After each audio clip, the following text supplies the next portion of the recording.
അതിരപ്പള്ളി കക്കുവ പുഴയുടെ അടിവാരം സാമൂഹ്യവിരുദ്ധരുടെ താവളമാകുന്നു. ഉപേക്ഷിക്കപ്പെട്ട മദ്യക്കുപ്പികളാലും പ്ലാസ്റ്റിക് മാലിന്യങ്ങളാലും പുഴയോരം നിറഞ്ഞിരിക്കുകയാണ്. പരിസ്ഥിതി ദിനം കഴിഞ്ഞുപോയിട്ടും ആറളം പുനരധിവാസ മേഖലയിലേക്കുള്ള ആരംഭമായ കക്കുവ പാലത്തിന്റെ അടിഭാഗം മാലിന്യ നിക്ഷേപത്തിന് കേന്ദ്രമായി തുടരുകയാണ്.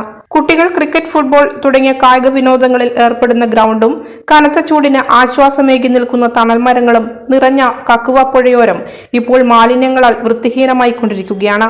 ഉപേക്ഷിക്കപ്പെട്ട നിരവധി പ്ലാസ്റ്റിക് കുപ്പികളും മദ്യക്കുപ്പികളും നിരന്നു കിടക്കുന്ന ചീട്ടുകളും ഇവിടുത്തെ നിത്യകാഴ്ചയാണ്. രാത്രികാലങ്ങളിൽ ഈ സ്ഥലം സാമൂഹ്യവിരുദ്ധരുടെ കേന്ദ്രമായി മാറുന്നതായി ജനങ്ങൾക്കിടയിൽ ആക്ഷേപം ഉയരുന്നുണ്ട്.